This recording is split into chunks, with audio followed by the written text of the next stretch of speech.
Hot or Not, the series where we decide whether a game is actually fantastic or hot garbage. And today's game of choice, God of War Ragnarok. Hot or not? You decide right now.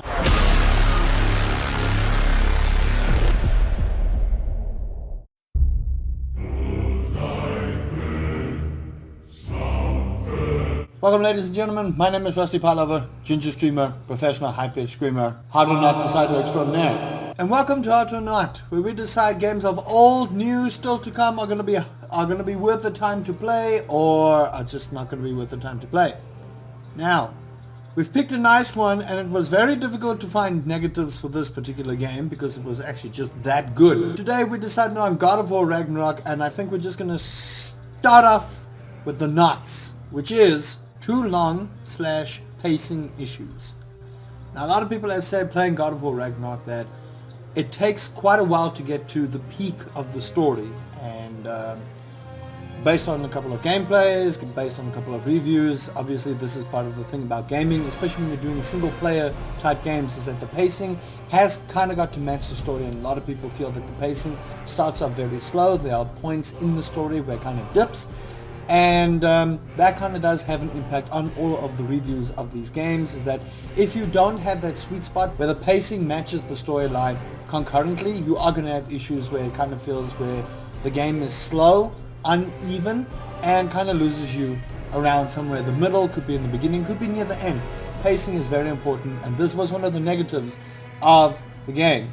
Then I tried really hard to find if there were any game-breaking bugs and issues with cast and whatever, but there really wasn't anything. So this is going to be a shorter one, and now we're going to get to the hot section, which, barring just these 5, there probably is more things that makes this game a huge contender, if not Game of the Year, a proper sequel. Many have clamored that God of War Ragnarok feels like an actual proper sequel to the game. It feels like this is a game that really does justice to not only the storytelling of Kratos but Atreus as well, really continuing from their relationship of where they were to where they are now. Plus it brings in Freya and her troubles that she has with Kratos. It introduces Odin, Thor, and everything else, so a proper continuation of the story, and it is worthy of being a proper sequel. It improves many things which we're about to list. Combat, glory kills, improvements. So not only has the combat been improved and the way Kratos finishes off everyone, but the skill tree also has gotten quite a bit of a buff. You can buff up Atreus, and apparently you can do Freya as well, so that is fantastic. I like that they didn't just leave it to Kratos and Atreus, they introduced other elements to the game as well as improve the combat, making sure that Kratos can gloriously murder everything in his sight in many different ways. I feel like a matchup between Doomguy and Kratos is long overdue to see who actually has the goriest kills.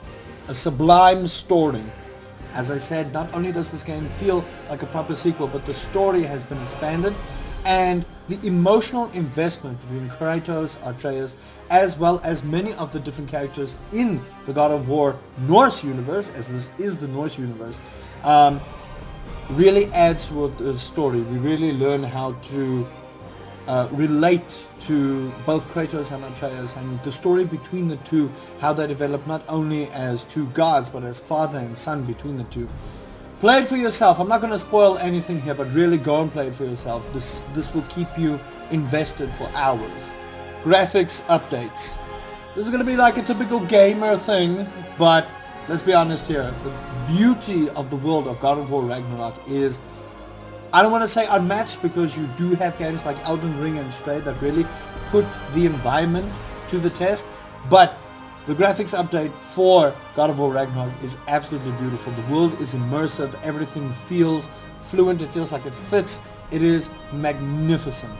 It is absolutely, truly a beautiful, beautiful sequel. Christopher Judge. I know the whole game has got voice actors and voice actresses that need to be credited, but Christopher Judge did and does Kratos justice. Now, this is not to say that the previous voice actor of Kratos did not do him justice, but this new iteration of Kratos, this weathered God of War trying to be a father to his son. The story investment, Christopher Judge honestly deserves an Oscar for his portrayal as Kratos. Now, I don't know if that is possible in the world of Hollywood, but I firmly believe Christopher Judge deserves an Oscar.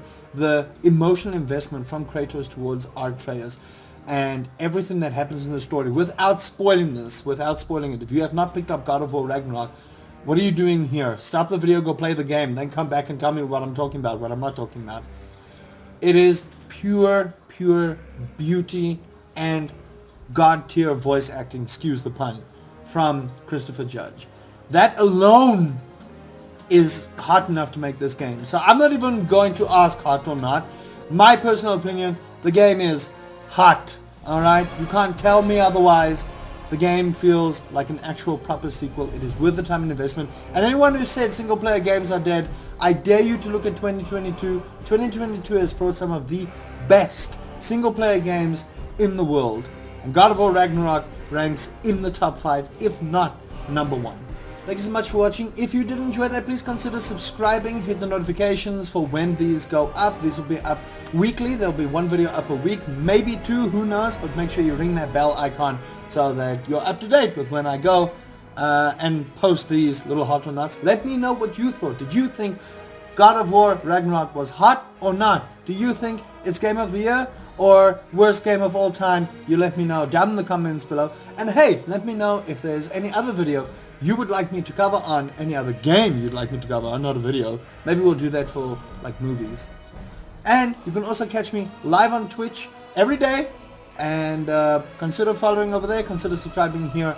You can find me RustyPieLover on all the platforms. And until then, take care of yourselves. Bye bye.